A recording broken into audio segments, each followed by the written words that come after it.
Hello, hello! It's another icipici series on the Hungarian Living Podcast. This time we focus on traveling to Hungary. What do you need to know? Even if you have visited Hungary before, we are talking about important things like passports, traveler's insurance, credit cards, and local currency, flights, and all the ways it might be helpful to prepare for travel. So stick around. Hi, welcome to the Hungarian Living Podcast. I'm your host, Elizabeth Sabo-Voss.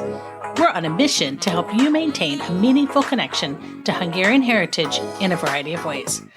We talk about food, travel, history, music, language, genealogy, and share stories from our guests. We're glad you're here. Join us each episode as we discover, celebrate, and share a variety of things about Hungarian heritage. If you grew up surrounded by Hungarian culture, then you know how special that is. And if you didn't, this is a great place to learn and grow. So whether you know a little or a lot about being Hungarian, this is the place to be. Szia! This is part 2 of the icipici series of traveling to Hungary. And if you are planning to take one of our trips to Hungary or Transylvania, or you are doing your own thing, we will be covering some important things to consider as you plan your trip. So take notes. Today, we're going to talk about walking and why it is a good idea to start now in anticipation of a trip. It's always a good idea to start adding extra walking steps into your days if you are planning any international travel. It might come in handy as early as at the airport, where you might be required to change terminals or run like crazy because your gate changed at the last minute. Budapest certainly has a great transportation system, but if you only travel by bus, taxi, tram, metro, or car, you will be missing out on a lot. In fact, you might spend more time trying to understand all of that, especially if you don't speak Hungarian, than you would if you just decided a nice walk will get you to where you want to go.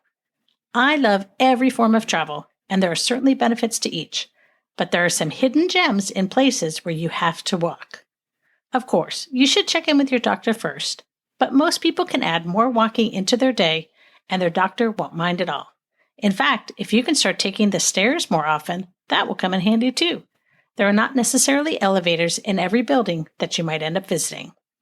On our tours, we might find ourselves in a medieval castle, high up on a hill, in a palace, or taking a stroll in a vineyard.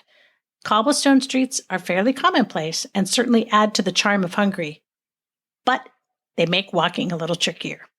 And don't forget, you will be faced with a lot of amazing food decisions.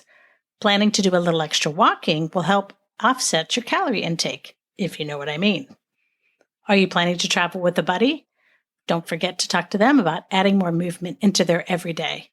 Travel is so much more fun when you are in better shape.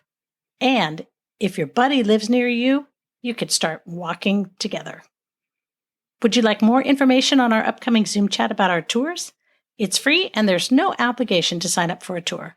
It's just a way for you to meet us and see if our tour structure is something that works for you. Email tours@mudrliving.com for a link to the next session coming up this month. We'll have that email address in our show notes. Stay tuned for part 3 of the icipici edition of the Hungarian Living Podcast, all about traveling to Hungary. Thanks for listening. If you enjoyed this podcast, we also have icipici podcasts on getting started with genealogy and getting started with Hungarian.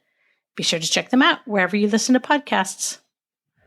Are you interested in traveling to Hungary or Transylvania? This episode is sponsored by Magyar Living Tours. Interested in visiting Hungary or Transylvania but don't want to deal with all of the details? Our tours are typically 13 nights long and include all hotels, transportation, an English-speaking guide, 2 meals each full day, and a wide variety of activities. Come, see for yourself. Visit mudrliving.com to learn all about the details about our upcoming tours. Thanks for listening. If you enjoyed this episode of the Hungarian Living Podcast, please share it with someone you know who loves their Hungarian heritage. Special thanks to Stephen Cicek and the Animal Cannibals for the show music. Check out our show notes for links to resources mentioned in this episode.